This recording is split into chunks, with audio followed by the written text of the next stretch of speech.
সব জল্পনার অবসান, নেইমারকে নিয়েই হেক্সা মিশনে যাচ্ছে ব্রাজিল। 2026 বিশ্বকাপের চূড়ান্ত দল ঘোষণা, গুরুত্বপূর্ণ ভূমিকায় থাকবেন নেইমার, বললেন কোচ অ্যানচেলোত্তি। কিংস অ্যারেনায় ফেডারেশন কাপের ফাইনাল নিয়ে অনিশ্চয়তা, নিজেদের অবস্থানে অনড় মোহামেডান। ফাইনাল বাতিল করে প্রতিপক্ষকে শিরোপা দেওয়ার অনুরোধ বসুন্ধরার। এবং বার্নলিকে 1-0 গোলে হারিয়ে ইপিএল এর শিরোপার সুবাস পাচ্ছে আর্সেনাল। রাতে বোর্নমাউথের কাছে ম্যানচেস্টার সিটি পয়েন্ট হারালেই 22 বছরের অপেক্ষার অবসান হবে গানারদের।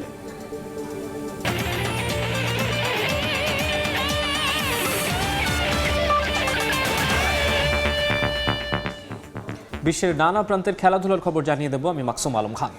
এই মুহূর্তে সিলেট আন্তর্জাতিক ক্রিকেট স্টেডিয়ামে আছেন রিপোর্টার তামিম হোসেন। ম্যাচের সবশেষ খবর জানতে আমরা সরাসরি চলে যাচ্ছি তার কাছে।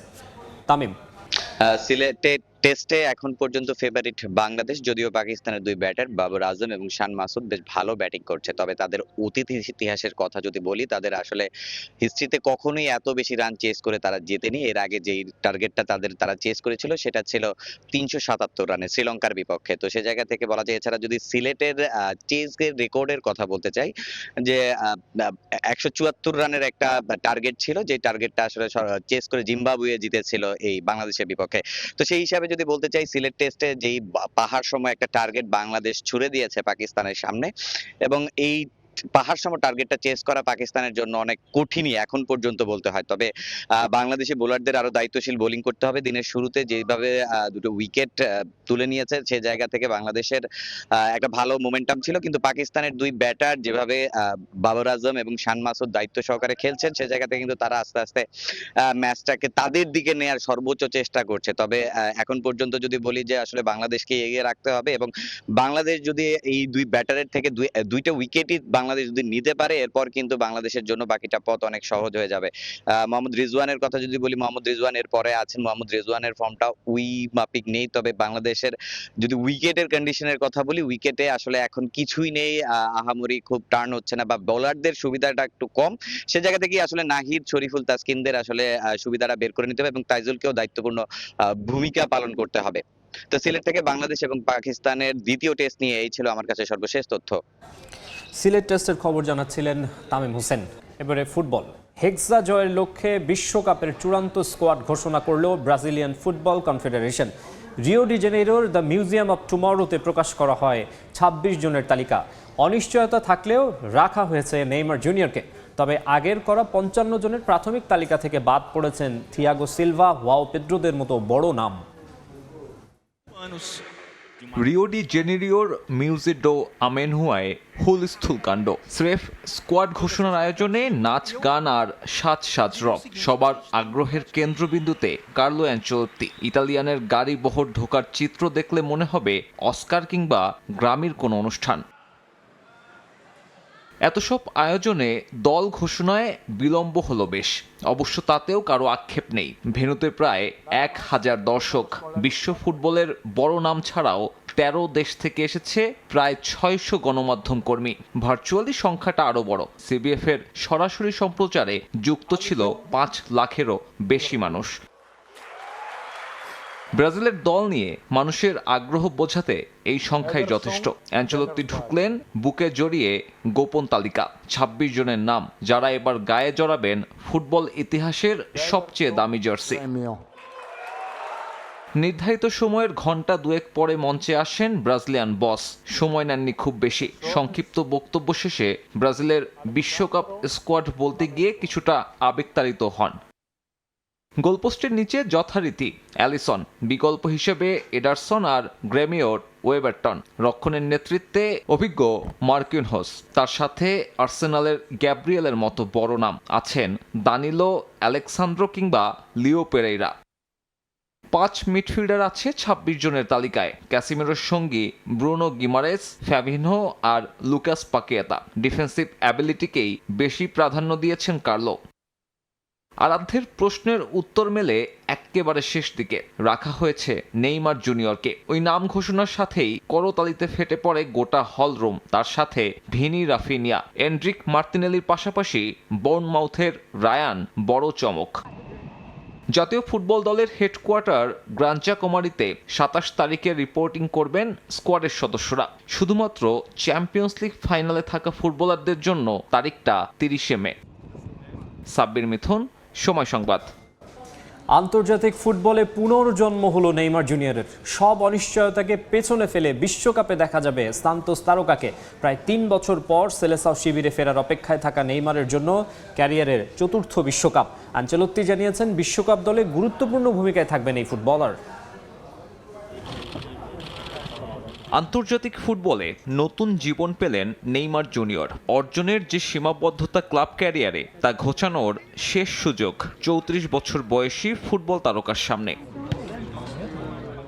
নেইমারের এমন প্রত্যাবর্তন হার মানাবে যে কোনো চিত্রনাট্যকে। প্রায় ৩ বছর জাতীয় দলের বাইরে থেকেও যে বিশ্বকাপ বহরে ওঠা যায় সেটাই করে দেখালেন।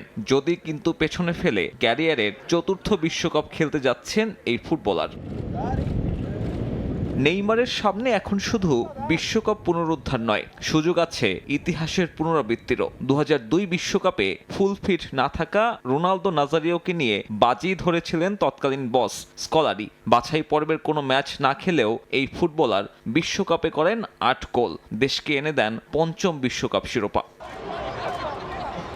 হেক্সা পূরণে নেইমারকে হতে হবে ওই নাজারিওর মতোই, না শতভাগ ফিটনেস, না ডিফেন্সিং অ্যাবিলিটি। তারকায় ভরা আক্রমণ ভাগকে এক সুতোয় গাঁথার দায়িত্ব সান্তোস তারকার কাঁধে। অ্যানচেলত্তি সুযোগ দিয়েছেন, বাস্তবতায় পূরণ করতে হবে নেইমারেরই। আমরা নেইমারকে ১ বছর ধরে পর্যবেক্ষণ করেছি। সে ধারাবাহিকভাবে খেলেছে, শারীরিক অবস্থারও উন্নতি করেছে। আমাদের বিশ্বাস বিশ্বকাপে সে আমাদের গুরুত্বপূর্ণ একজনে পরিণত হবে। তবে তার যেমন খেলার সম্ভাবনা রয়েছে, তেমনি না খেলারও সম্ভাবনা আছে স্কোয়াডের বাকি ২৫ জনের মতো। তবে দলে নেইমারের ভূমিকা কি হবে তা নিশ্চিত নয়। উইঙ্গার, সেন্টার ফরওয়ার্ড নাকি অ্যাটাকিং মিডফিল্ডার, তা ঠিক করতে শেষ মুহূর্তে সিদ্ধান্ত নেবে টিম ম্যানেজমেন্ট। নেইমারকে জায়গা করে দিতে বাদ পড়েছে হুয়াও পেদ্রোর মতো নাম। ২০ গোল করে বিবেচনায় ছিলেন চেলসি ফুটবলার। ২৬ জনের তালিকায় জায়গা হয়নি রিচার্লিসন কিংবা অ্যান্তনির। ২০২৩ সালে বিশ্বকাপ বাছাই পর্বের ম্যাচে শেষবারের মতো জাতীয় দলের জার্সি গায়ে জড়ান নেইমার। এরপর চোট আর চোট কাটিয়ে ফেরা। ক্যারিয়ারের শেষটা রাঙাতে মেটাতে হবে দেশের দীর্ঘ ২ যুগের বিশ্বকাপ খরা। সাব্বির মিথুন, সময় সংবাদ। খেলার সময়ে আরও থাকছে। এজেন্ট ফি জটিলতায় বাংলাদেশ ফুটবল দলের কোচ হতে পারছেন না ক্রিস কোলম্যান। বিকল্পের খোঁজে ফেডারেশন, এগিয়ে আছেন বার্ন স্টর্ক ও থমাস ডুলি। ইংলিশ প্রিমিয়ার লিগের শিরোপার আরও কাছে আর্সেনাল। ৩৭তম রাউন্ডের ম্যাচে বার্নলিকে ১-০ গোলে হারিয়েছে গানাররা।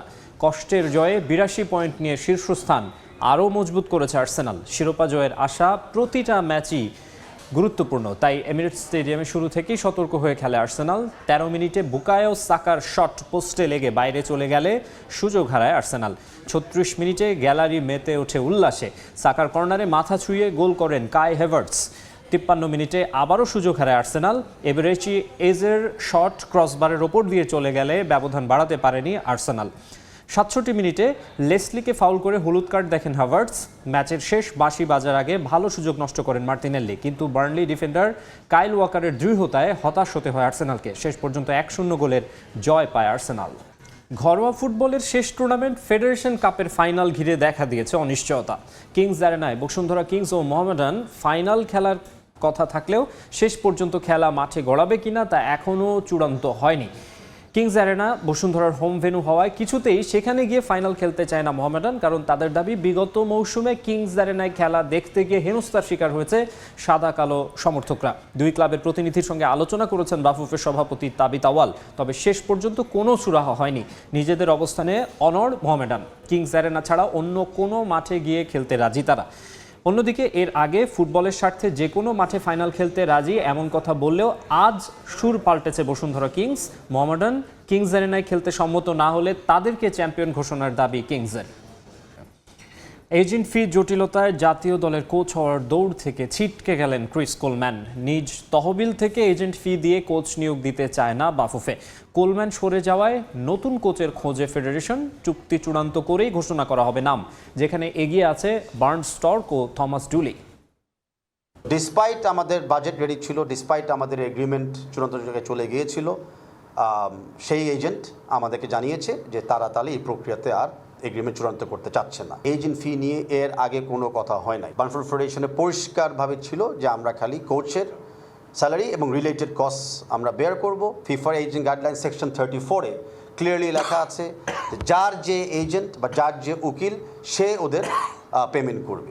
এটা হলো ট্রান্সপারেন্ট আর এটা হলো একটা লিগ্যাল ম্যাটার। স্কুল বিএসপিএ স্পোর্টস অ্যাওয়ার্ডে বর্ষসেরা ক্রীড়াবিদের তালিকায় জায়গা করে নিয়েছেন হামজা চৌধুরী, ঋতুপর্ণা চাকমা ও আমিরুল ইসলাম। গত বছরের বর্ষসেরাদের হাতে পুরস্কার তুলে দেওয়া হবে আগামী 22 মে শুক্রবার। সোমবার স্পোর্টস অ্যাওয়ার্ড পেতে যাওয়া ক্রীড়াবিদদের নাম ঘোষণা করে বিএসপিএ। শুধু বর্ষসেরা ক্রীড়াবিদ বিভাগই নয়, পপুলার চয়েস অ্যাওয়ার্ডেও মনোনয়ন পেয়েছেন হামজা, ঋতু ও আমিরুল। সঙ্গে আছেন জাতীয় দলের ক্রিকেটার তানজিদ হাসান তামিম। এবছর মোট 15 বিভাগে 14 জন বর্তমান ও সাবেক ক্রীড়াবিদ, সংগঠক এবং ক্রীড়া সংস্থাকে দেওয়া হবে সম্মাননা। 1964 সালে দেশে প্রথমবারের মতো ক্রীড়া পুরস্কার প্রবর্তন করে বিএসপিএ, যা বর্তমানে দেশের ক্রীড়াঙ্গনে মর্যাদাপূর্ণ অ্যাওয়ার্ড হিসেবে বিবেচিত হয়। খেলার সময়ের শীর্ষ সংবাদগুলো জানিয়ে দিচ্ছে আরেকবার। সব জল্পনার অবসান, নেইমারকে নিয়েই হেক্সা মিশনে যাচ্ছে ব্রাজিল। 2026 বিশ্বকাপের চূড়ান্ত দল ঘোষণা। গুরুত্বপূর্ণ ভূমিকায় থাকবেন নেইমার, বললেন কোচ আনচেলত্তি। এবং ভেন্যু জটিলতায় আজ হচ্ছে না ফেডারেশন কাপের ফাইনাল। কাল একই সময়ে কিংস অ্যারেনায় শিরোপার মঞ্চে লড়বে মোহামেডান বসুন্ধরা কিংস। বাফুফের সভায় সিদ্ধান্ত।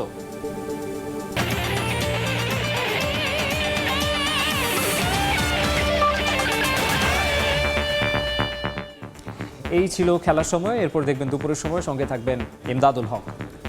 আপনাকে ধন্যবাদ। দুপুরের সময় নিয়ে আসছি কিছুক্ষণ পর, সঙ্গে থাকুন সময়ের।